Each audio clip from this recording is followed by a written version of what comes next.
That's another thing. Interesting. Okay, I want to ask you about that. No, it's interesting because people, I mean, nakikita mo the Dutertes. The image is they live simply. It's not like allegations of Zaldico or the former House Speaker Martin Romualdez where people can show houses, they bought this, they bought that, they live luxuriously, and where would the Duterte spend it? Si Duterte, ginagamit niya ito to accumulate power. Yun, ginagamit niya sa election to keep other sectors at bay. Kita mo, yung pera na kukolekta ni Digong, hindi niya po binibili ng mga mamahaling bahay. Kay Digong na part tayo ginagawa niya, ginagamit niya para sa kapangyarihan. 'Di ba? Para sa maleta. Yun po. Kaya dito po malalaman nyo, dito na nag-uumpisa ang maleta. Si Digong po ang nagpaumpisa niyang maleta. Aray ko. Bibigyan niya ng maleta dito, bibigyan niya ng maleta doon. Ayon din yan kay Ramil Madriaga na isa niyang bagman. Ito po sample lang po to pero dapat sa impeachment na to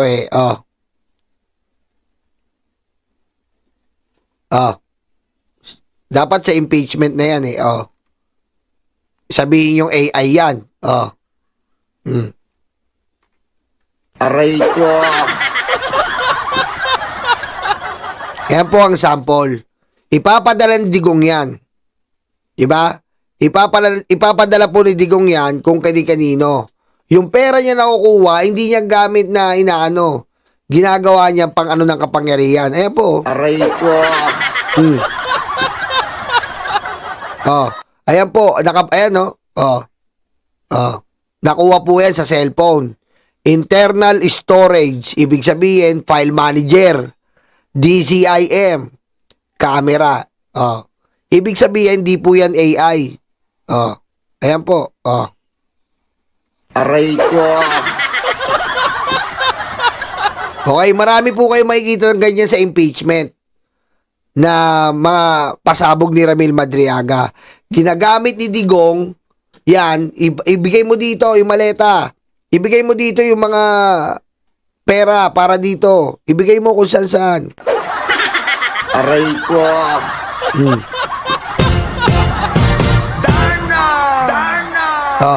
Kaya po, yan po ang totoong kulay at balat ng mga Duterte.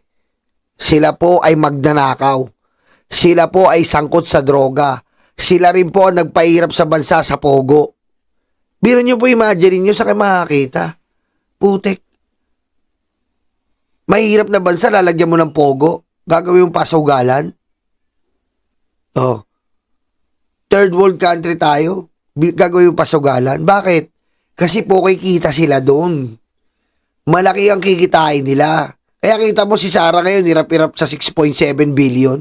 Nga. Aray ko. Diretso natin. Ino-co-op niya sa media, sa PNP, lahat. Para in-power siya.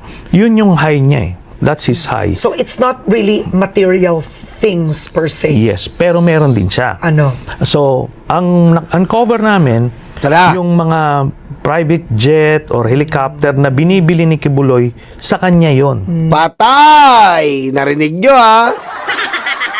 Isa pa. That's his high. So it's not really material things per se. Yes, pero meron din siya. Ano? So, ang uncover namin, yung mga private jet or helicopter na binibili ni Kibuloy, sa kanya yon.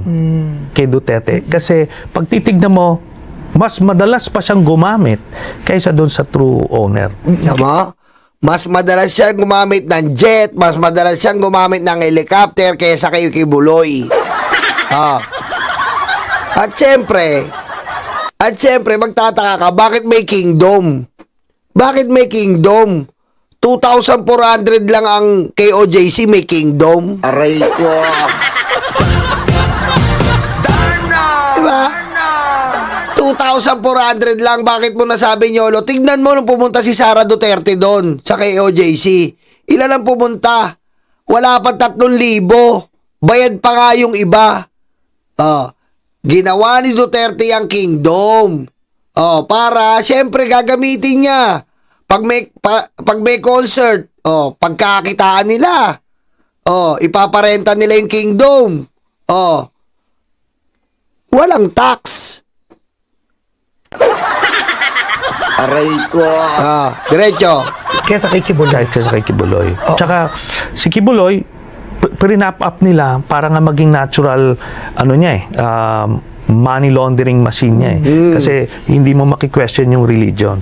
But then, pag titignan mo yung church ni Kibuloy, it doesn't have the capacity to raise that amount of money. Okay. Yeah. At one point in a Senate hearing many years ago, do you remember the year you accused Pulong Duterte as being a member of the Triad? Yes. What year was that?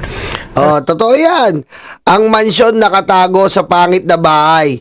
Pero dyan, natatandaan nyo yung nireact natin. Merong sariling bundok si Digong.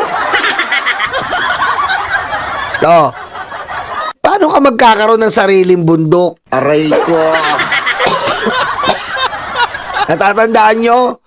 Si Digong po may sariling bundok na hindi mo mababayland. Helicopter lang ang pwedeng pumunta. Anong ginawa niya? Kunyari, bumili si Kibuloy, ng helicopter para magamit niya dun sa bundok niya. Aray ko.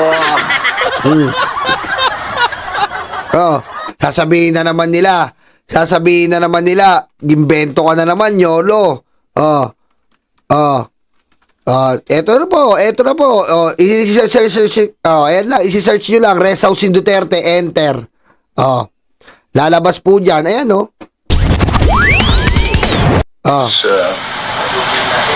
It's very quiet, very cold. Ito po yung helicopter na binili ni Kibuloy pero siya gumagamit. Tingnan niyo.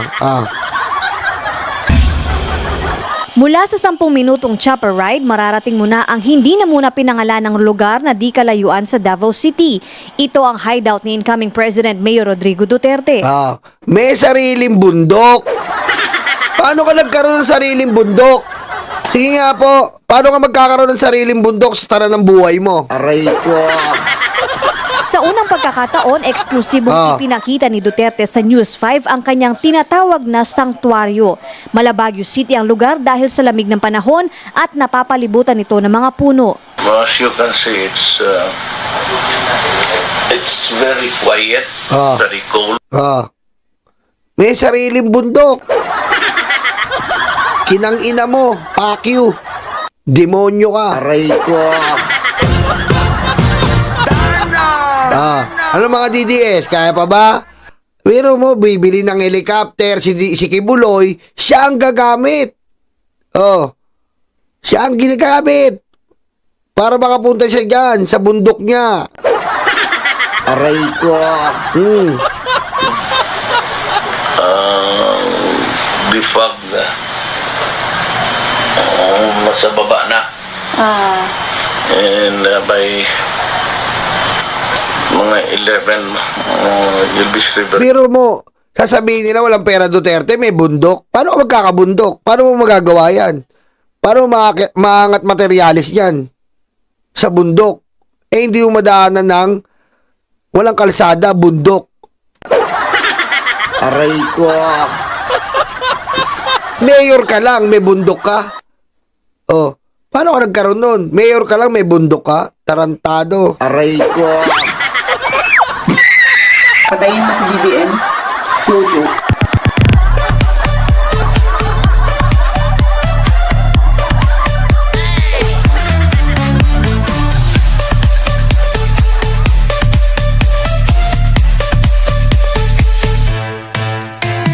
Diba? Yan nga po Yan po ang talaga mga-question mo Putik. Tapos sa KOJC, putik, nagtitinda ng otap, nagka-kingdom. Isipin niyo po kay OJC nagtitinda ka lang ng OTAP, nagka-kingdom ka. Aray ko. Nagtitinda ka lang ng OTAP, naka-private jet sila. OTAP lang. Aray ko. Tapos yung kaibigan may sariling bundok. Aray ko. Because it's really very cold. That's why I seldom come here. But if I want to really relax, Dito rin kayo pumunta nun, sir. yes, this is really my hideout. This is really my hideout. Ano tawag mo dyan? Hindi pa rin kanya yan. Sabi niya, this is my hideout. Dito ako lang pupunta. Kanino pa yan? Aray ko. Diba? Aray ko. Yan It's a very simple house. Ba't yung naisipan magpatayo ng ganito, sir? Yan ba't yung nagpaisipan magpatayo ng ganito? Sariling bundok, tapos may bahay nyo. Because I wanted the place far from the madding crowd. Kita mo? Ayaw niya lang daw ng crowded. Sosyal. Aray ko. Minsan ayaw ko rin ng crowded Ako? Ayaw ko rin ng crowded. Bibili nga akong bundok. 2 bundok. Sa Chicago Bar. Hello, Mike Defensor. Pabili nga 2 bundok. Yung maputi, makinis. Aray ko. Bibili ako ng tawagan ko si Mike Defensor. 2 bundok maputi, makinis. Namumula-mula. Aray ko. Reserve mo sa akin yan, Reserve mo sa akin mamaya, Pupuntahan ko yan. Aakyatin ko yan. Sir, sino yung mga dinala nyo dito, sir? Wala ako lang mag-isa.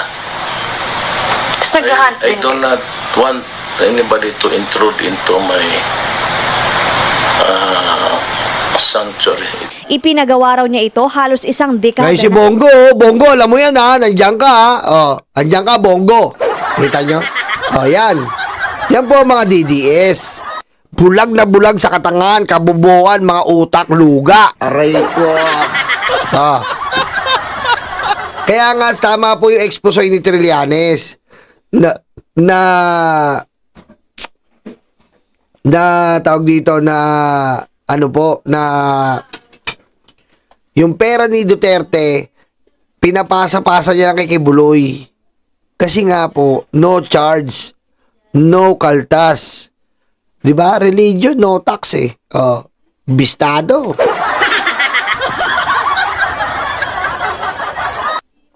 Hi,